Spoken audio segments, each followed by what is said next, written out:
રતન તળાવ ઉભરાતા જળબંબાકારની સ્થિતિ સર્જાઈ છે। તળાવની આસપાસના વિસ્તારોમાં તળાવના પાણી ફરી વળ્યા છે।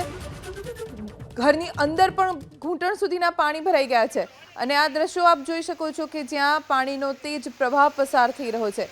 રતન તળાવ ઉભરાયું છે અને આસપાસના જેટલા પણ વિસ્તારો છે તળાવના પાણી ત્યાં ફરી વળ્યા છે અને લોકો ખૂબ જ મુશ્કેલીમાં મુકાઈ ગયા છે। આજે સવારથી દરેક વ્યક્તિનું દરેક કામ ધંધા છોડીને નોકરી ધંધા છોડીને માત્ર ને માત્ર એક જ કામ રહ્યું છે કે જળ ભરાવ જો ઘરમાં હોય તો પાણી બહાર ઉલેચવા।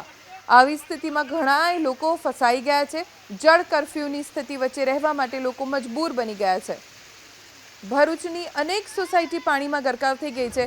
ઘરની અંદર પાણી ઘૂસી ગયા છે અને ઘરવખરીને નુકસાન થયું છે। સોફા, પલંગ, ખુરશીઓ, ઘણી બધી વસ્તુઓ કે જ્યાં નુકસાન થયું છે। રઘુવીરનગર, નિરનાથનગરમાં વરસાદી પાણીનો ભરાવ થઈ ગયો છે। સોરાવડી ગામ જવાના મુખ્ય રસ્તા ઉપર પાણી ભરાઈ ગયા છે।